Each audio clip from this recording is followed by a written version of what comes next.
welcome to the Gourmet Prepper.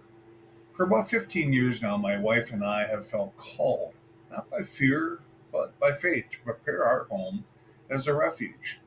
God has given us this task to build a place of safety, to steward what we have, and be ready for whatever comes. We're not here for doomsday hype.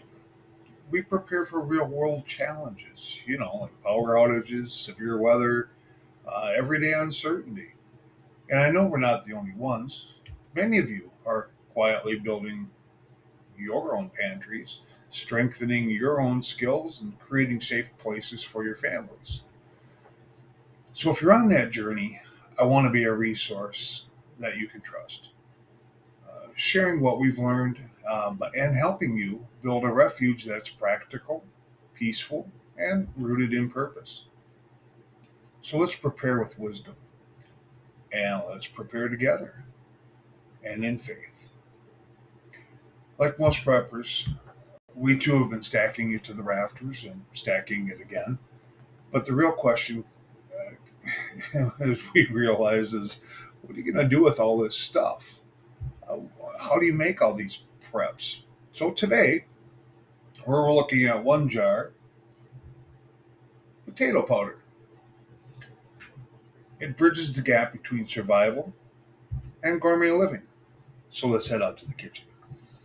Have you ever wondered why Grandma saved bacon grease? Or why water was used, I don't know, 4 times before it ever hit the ground? It's because Grandma understood resourcefulness. So today we're going to do exactly that with potato skins. So as you can see, I've got some right here. Made some potatoes this morning, saved the skins. And what we're going to do is we're going to just place them in the dehydrator. And I like to put them in typically overnight.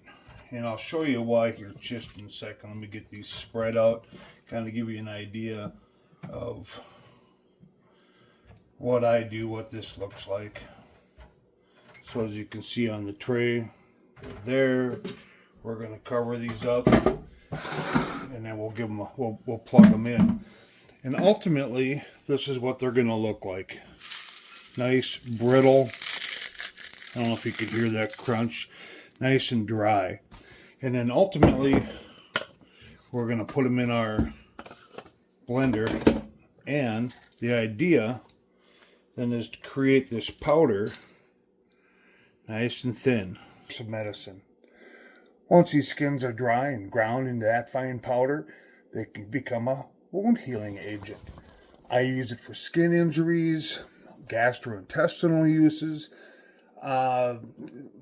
It contains vitamin C and azelaic acid. It's great for skin brightening. It's kind of like when we use our mullein for respiratory issues or parsley for kidney health. Every jar on our shelf has a job to do. What's the difference between this potato powder and a potato starch? The potato powder can be used just like the starch. It's going to give you a little bit more of an earthy flavor. It can still be used as a thickening agent. It retains much more of its fiber, and it's a little bit more healthy for you than the potato starch, which has all of the fiber and anything, all of the good health benefits pretty much squeezed out of it, commercially, whether they do it by hand, by centrifuge, or chemically. To simplify, a gourmet prepper is someone who stops simply stacking and starts practicing how to use those preps, right?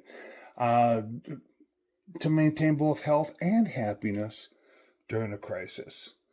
So think of that as a lifestyle that's basically built on these 3 simple goals.